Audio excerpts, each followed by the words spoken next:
Jonathan, ¿de dónde sale Juan Planchard?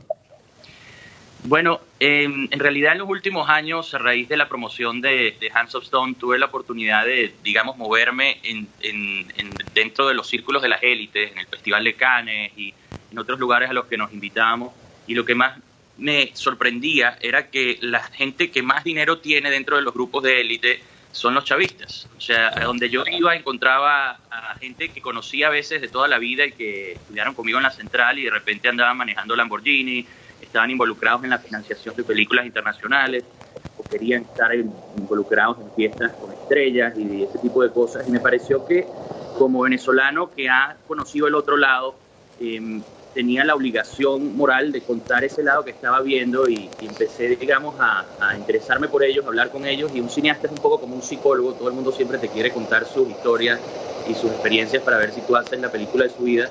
Y empecé a escuchar cosas insólitas y pensé que la mejor manera de contarlo era una novela donde los venezolanos pudiesen descubrir ese otro mundo de la revolución que todos como que sabemos y hemos escuchado que existe, pero que nadie conoce en detalle y que a mí me parece fundamental para entender el proceso que hemos vivido en los últimos 18 años.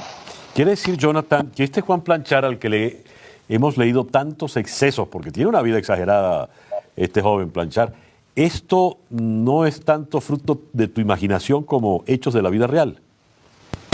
Mira, el personaje es un personaje ficticio, pero todas sus experiencias y todas sus vivencias tienen relación con eventos de la vida real, pues. O sea, en realidad es realismo literario, es completamente basado en la realidad, así como Secuestro Express era una película, pero basada en la realidad, y todo el que veía la película no sentía que estaba viendo algo falso, sino que estaba viendo la realidad más dura. Recuerdo que cuando salió Secuestro Express, la primera crítica, no precisamente cinematográfica, vino de José Vicente Rangel. En este caso, yo siento que las aventuras de Juan Planchard, en el trasfondo político de su mensaje, va muchísimo más allá. Podría haber críticas más duras entonces si hay más de uno que se dé por aludido con este personaje tan siniestro. Sí, bueno, y yo creo que hasta ahorita no ha habido ninguna crítica del gobierno, entre otras cosas, porque la mayoría no sabe leer, ¿no? Y esa es un poco la venganza que tenemos, atacarlos por el lado literario, porque de aquí a que a ellos les llegue la noticia ya la va a haber leído todo el mundo. A ver, me llama la atención porque aquí hay una gringa vinculada al régimen llamada Eva Goldinger. La cacofonía suena muy semejante.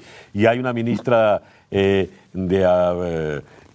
maneja, por ejemplo, el Ministerio de Prisiones, el mundo carcelario, que también me llama la atención. Y llama la atención cómo corre la droga en todo este mundo.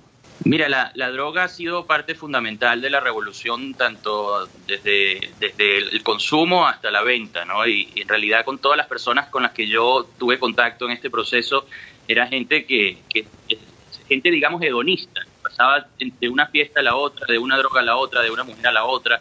Y Juan Planchard en realidad es uno de ellos. Es un chamo del cafetal que de hecho desciende de profesores universitarios y gente que ha tenido su vida clase media decente durante toda su vida y decide que él no va a ser uno de los que vive asalariado con un salario que es cada vez menos, que alcanza cada vez menos, tiene cada vez menos poder adquisitivo y decide, mira, si el pueblo quiere a la revolución, yo voy a guisar con la revolución y empieza a hacer todos estos negocios diciendo simplemente esas son las reglas del juego y un asalto por voluntad popular deja de ser un asalto y se convierte en una cultura. Claro. Y esa es la justificación que él le da y que a mí me parece que es fundamental para entender qué es lo que está pasando, que la gente que está guisando con el gobierno no siente que está haciendo algo ilegal, simplemente que siente que está haciendo lo que un empresario razonable puede hacer en las circunstancias en las que está Venezuela ahorita, donde vender un producto no da dinero, pero importar un producto da millones de dólares. Entonces, Juan Planchard se mete en los negocios que puede y mira, sí hay personajes que tienen inspiración en algunos personajes del chavismo. En realidad los que mencionaste son personajes ficticios y obviamente con cosas que tienen, digamos, asiento en la realidad. Pero la novela, todo el que la lee siempre me está preguntando eso, pero es imposible que esto sea mentira y en realidad no es mentira. Lo que pasa es que está novelado para que sea digerible y para que sea emocionante, porque yo sí creo que se han escrito muchos libros y se han hecho muchas obras donde se hablan de denuncias y de la realidad viva y creo que al venezolano le gustan más las historias, somos un pueblo de telenovelas, un pueblo de echen un cuento y por eso pensé que llegaría más lejos el mensaje siguiendo a una persona que está pasando por las situaciones más extremas posibles pero que a la vez son situaciones por las que cualquiera puede llegar a pasar si pertenece al grupo en el que ellos están desenvolviéndose. En otras palabras, Jonathan, Juan Planchar sí existe y tú lo conociste.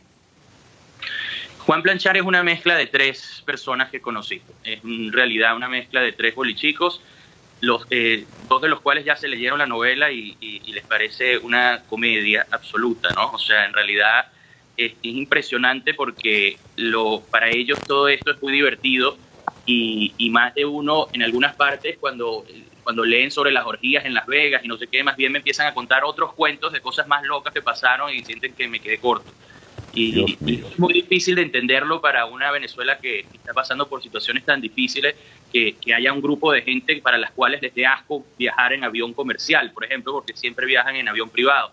Pero basta darse una vuelta por la Carlota o por la Rampa 4 para ver la cantidad de aviones privados que tiene Venezuela y esa es la revolución, es la gente que está viajando de París a Las Vegas en avión privado, de orgía en orgía, de droga en droga, codeándose con los círculos de poder más grandes de todo el planeta y riéndose pues de las personas que están contentas porque les dieron un carnet para comer. O sea, en realidad esa es parte del mecanismo que ellos han llevado a Venezuela donde está. Son personajes reales y son personajes que uno los ha conocido mucho porque Venezuela dentro de todo es un pueblo, todos sabemos quiénes son y uno que estudió en la Universidad Central, que de alguna manera ha vivido Venezuela en todos sus niveles, los conoce. Claro, hay algunos militares, ¿no? que son los que yo no conozco y que son en todo caso los que me parecen menos interesantes porque militar con dinero o sin dinero nunca llega a divertirse. Pero los demás, los que son como uno, que simplemente se aprovecharon de la revolución y llegaron a cantidades de dinero completamente obscenas, son personas que, digamos, son la epítome del venezolano que se abusó y ganó tanto dinero que ahora lo que hace es gozar. Jonathan, ¿se consigue a través de Amazon? ¿Cómo podemos adquirir la novela? Bueno, la novela en Venezuela se consigue en Las Novedades y en Tecniciencia y ya la pidieron varias librerías independientes, que fue una sorpresa muy grata porque en realidad la idea era empezar poco a poco y la verdad es que se está vendiendo extremadamente bien. Y en Estados Unidos, en España, en todo el mundo se consigue a través de Amazon y a través de iBooks para los que